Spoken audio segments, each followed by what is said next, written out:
Good evening, Radhe Radhe सभी को। मैं नेहा अरोड़ा आप सबका अपनी एक्सेल एकेडमी, आप सबके एक्सेल एकेडमी में स्वागत करती हूँ। आई होप सो आप सब अच्छे होंगे और अच्छे से स्टडी कर रहे होंगे। स्टूडेंट्स, जैसे कि हम +1 क्लास में केमिकल बॉन्डिंग का चैप्टर कर रहे थे और हमने लास्ट टाइम जो किया था दैट इज़ हाइब्रिडाइजेशन हमने स्टार्ट किया था। हाइब्रिडाइजेशन मैंने आपको बताया था कि जब डिफरेंट ऑर्बिटल्स आपस में कंबाइन होंगे, डिफरेंट एनर्जीज के ऑर्बिटल जब आपस में कंबाइन होंगे तो एक नया ऑर्बिटल बनाएंगे जिसके identical shape and similar energy होगी। क्लियर? तो हमने उसमें कल कुछ किया था, sp, sp2, sp3 हमने किया था। आज उसी में sp3d भी किया था। आज उसी में ही हम नेक्स्ट एग्जांपल कर रहे हैं that is sp3d2 and sp3d3। आइए स्टार्ट करते हैं। sp3d2 and sp3d3। ठीक है, सबसे पहले सपोज आपका एग्जांपल है SF6। SF6 आप सबको पता है हाइब्रिडाइजेशन में हम क्या करते हैं, सेंट्रल एटम लेते हैं। सेंट्रल एटम है sorry sulphur, atomic number 16, configuration लिखेंगे 1s2 2s2 2p6 3s2 3p4। हमें लास्ट 3 वाला लेना है ऑर्बिटल वाला, तो हमने क्या बनाया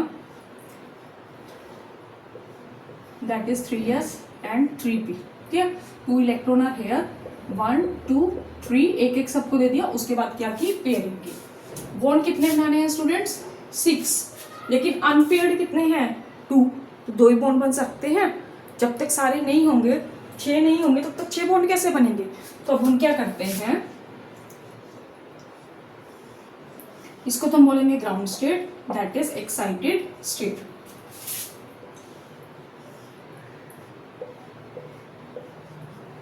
three 3p 3s that is 3s and that is 3p। अब हमने क्या करना है, 6 बॉन्ड बनाने हैं। ठीक है, वेकेंट कितने हैं 2, तो अगर मैं इन 2 को इधर शिफ्ट कर दूं d में तो अब हमारे पास कितने होंगे 6 हो गए। 1 2 3 4 5 6 मीन्स हमने एक्साइटेड स्टेट दिखाई। हमें जितने भी बॉन्ड बनाने थे हमने क्या किया, उनको अनपेयर कर दिया। इन इलेक्ट्रॉन्स को हमने दूसरे ऑर्बिटल में शिफ्ट कर दिया। अब देखिए, एक फ्लोरीन मेरा यहाँ आएगा विद अपोजिट स्पिन, एक fluorine with opposite spin, fluorine with opposite spin, fluorine with opposite spin, fluorine with opposite spin, fluorine with opposite spin. Our configuration is S1s 3p and D2। 3 2 5 और 1 6। ठीक है, और 6 वाले की जो शेप बनती है students that is octahedral. Octahedral. Clear? Structure कैसे बनेगी आपकी इसकी, ये S हो गया, ये 4 F लग गए इधर और एक F ऊपर और नीचे। Clear? That is octahedral SF6। Now we will take the next one example that is IF7।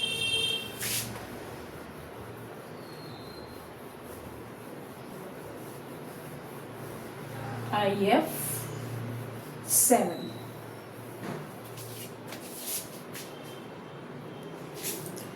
IF7। तो IF7 के केस में स्टूडेंट्स जो आपकी कॉन्फ़िगरेशन होती है that is 5s2 5p5। Clear? I means iodine. IF7 I की configuration है, आपको लास्ट की ही याद रखनी है 5s2 5p5। आइए ड्रॉ करते हैं, पहले ग्राउंड स्टेट बनाएंगे। कितने हो गए 2, 1 2 3 4 और 1 5। फिर एक्साइटेड स्टेट शो करेंगे।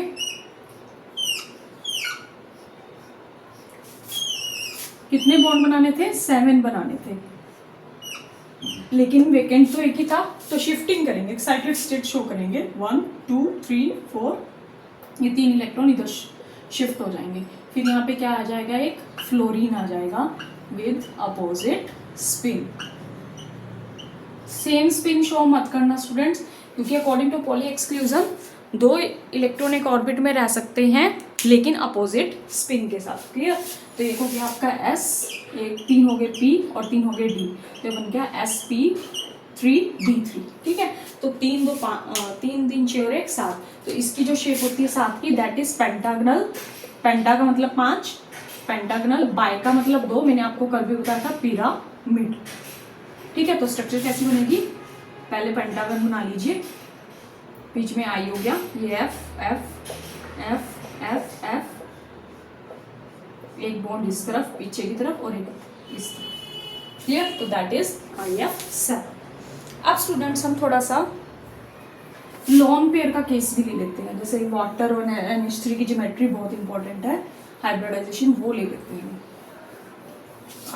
तो सबसे पहले लेते हैं water, H2O, central atom is oxygen, central atom oxygen है, 8 एटॉमिक नंबर है, 1s2 2s2 2p4। क्या करेंगे, ग्राउंड स्टेट बनाएंगे, 1 2 1 2 3 एंड 4। कितने बॉन्ड बनाने हैं स्टूडेंट्स? 2 बॉन्ड। एक्साइटेड स्टेट की जरूरत नहीं है क्योंकि 2 अनपेयर्ड है, तो एक हाइड्रोजन यहाँ आएगा विद अपोजिट स्पिन, एक हाइड्रोजन यहाँ आएगा विद अपोजिट स्पिन। क्लियर? तो अब हमारे पास कितनी कन्फिग्रेशन होगी इसकी हाइब्रिडाइजेशन हो जाएगी हमारे पास sp3, 1s and 3p, that is sp3।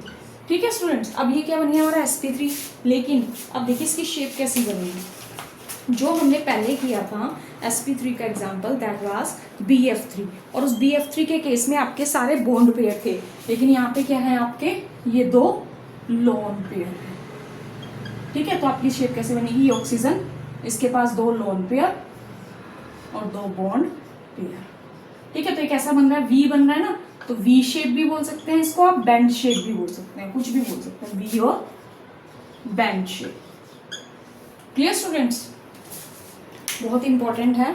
Next one is, इसका जो बॉन्ड एंगल होता है दैट इज 104.5 डिग्री। नेक्स्ट हम ले लेते हैं NH3,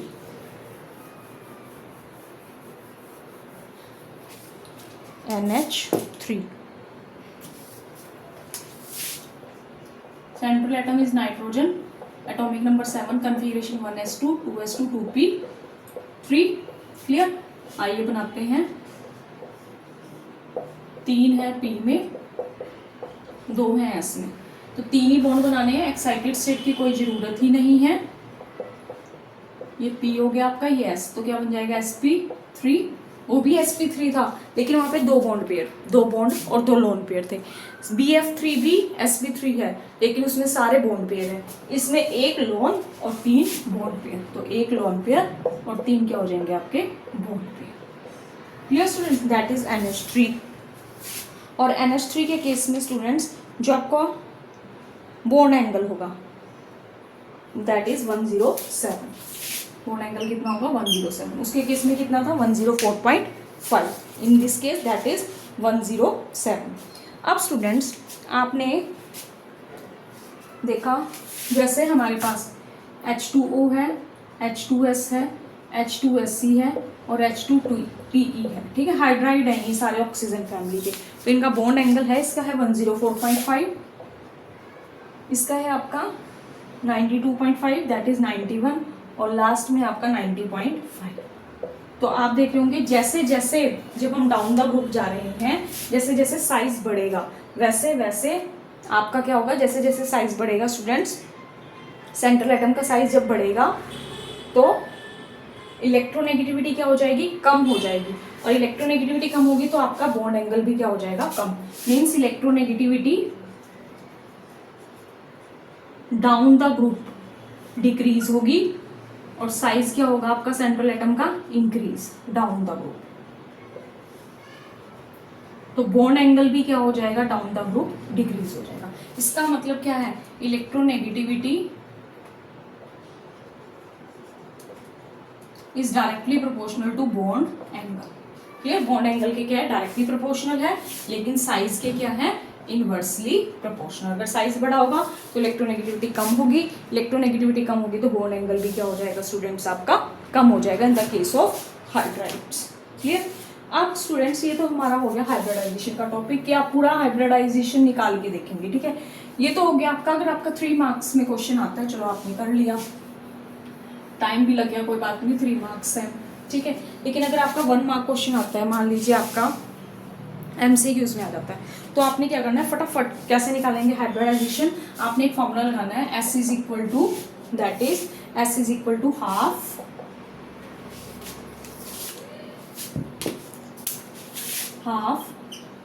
VE, साथ में आपका आएगा plus MA plus A minus C। अब ये क्या है आपका, ये है VE BE है आपके number of valence electron of the central atom, number of valence electron of the central atom. ये है आपके कि कितने नंबर ऑफ आपके मोनोवैलेंट एटम सेंट्रल एटम के साथ अटैच है। नंबर ऑफ मोनोवैलेंट जिस एक वाला monovalent atom attach to the central atom. A का मतलब है anion, charge of the anion, और ये हो जाएगा आपका चार्ज ऑफ द केटायन। ठीक है, अभी जैसे मैं आपको करके दिखाती हूँ। सपोज हमने ना BF3 की निकालनी है हाइब्रिडाइजेशन, तो मैंने आपको सबसे पहले क्या कहा, valence electron of central atom. Central atom आपका कौन है, ये, तो इसके वैलेंस इलेक्ट्रॉन कितने हैं स्टूडेंट्स, 3 प्लस इसके साथ मोनोवैलेंट अटैच है फ्लोरीन। फ्लोरीन हमेशा एक बॉन्ड बनाता है, तो दैट इज मोनोवैलेंट। कितने हैं, 3 है। कोई एक्स्ट्रा इलेक्ट्रॉन के ऊपर नेगेटिव चार्ज या इसके ऊपर कोई नेगेटिव या पॉजिटिव चार्ज तो है नहीं, तो ये दोनों क्या हो जाएंगे, 0। क्लियर, तो आपका क्या बन जाएगा, आपका बन जाएगा BE is equal to 6/2 that is equal to 3। तो आपकी कन्फिग्रेशन क्या हो जाएगी, sp3। क्लियर, सॉरी टोटल 3 बनेंगे ना, हाँ 3 आएगा, काट के तो 3 आएगा, लेकिन कन्फिग्रेशन आपकी क्या बनेगी, sp2 बन जाएगी। क्लियर, अब जैसे हम नेक्स्ट ले लेते हैं CH4। CH4 का एग्जांपल ले लेते हैं। CH4 कार्बन सेंट्रल एटम है, वैलेंस इलेक्ट्रॉन 4 है, मोनोवैलेंट है हाइड्रोजन, ये दोनों 0 हैं, तो 8/2 that is equal to 4 that is sp3। Clear, that is sp3। Sorry students, जो मैंने आपको जो वाटर और NH3 का केस करवाया था ना, तो मैं उसमें आपको बार बार जब रिलेट कर रही थी तो BF3 से रिलेट कर रही थी, दैट इज sp2 हाइब्रिडाइज। करना तो था CH4 से, because that is sp3 hybridized. Clear, तो ये आपका हो गया CH4 का। अब आपका मान लीजिए हमने लेना है कोई पॉजिटिव और नेगेटिव चार्ज वाला। सपोज हमने लिया NH4 पॉजिटिव, NH4 पॉजिटिव, तो नाइट्रोजन सेंट्रल है 2,5, वैलेंस इलेक्ट्रॉन कितने स्टूडेंट्स, 5। ठीक है, उसके बाद आपके मोनोवैलेंट हैं 4, एनायन आपका है नहीं, तो एनायन का केस क्या लेंगे, 0, और एक पॉजिटिव चार्ज है तो कैटायन का -1। ठीक है, तो क्या बन जाएगा, half 9 - 1 is equal to 8/2 that is equal to 4, और 4 है आपकी NH4 पॉजिटिव की, तो इसका मतलब आपका कितनी कन्फिग्रेशन होगी, sp3 कन्फिग्रेशन। क्लियर, अब हम लेते हैं इसमें नेक्स्ट वन इज, जैसे मैं एग्जांपल ले लेती हूँ H3O पॉजिटिव, H3O पॉजिटिव मैंने ले लिया एग्जांपल H3O पॉजिटिव। ठीक है, ऑक्सीजन के वैलेंस इलेक्ट्रॉन स्टूडेंट 6 प्लस 3 ये लगे हुए हैं, नेगेटिव वाला तो कोई है ही नहीं, तो 0, और पॉजिटिव एक चार्ज है। ठीक है, तो 6 और 3 9, 9 में से 11 4 that is also sp3 hybridise. अब हम एक नेगेटिव वाला लेते हैं, जैसे हमारे पास है CO3 2 negative, CO3 2 negative. Carbon के वैलेंस इलेक्ट्रॉन कितने हैं स्टूडेंट्स, 4। हमारे पास ये तो डाइवैलेंट है, ऑक्सीजन डबल बॉन्ड बनाता है, मोनोवैलेंट तो है नहीं, तो मोनोवैलेंट की जगह क्या आ जाएगा, 0। ठीक है, साथ में आपका कैटायन भी नहीं है, तो कैटायन का केस भी क्या लेंगे हम, 0, लेकिन एनायन है आपका कितना, 2 नेगेटिव। कितना है एनायन, 2 नेगेटिव, तो आपका बन जाएगा 2/2 दैट इज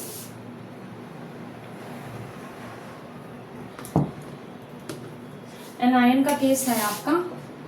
ठीक है, कैटायन के केस तो है नहीं आपका, तो से 4 + 2 that is 3 that is sp3 hybridised.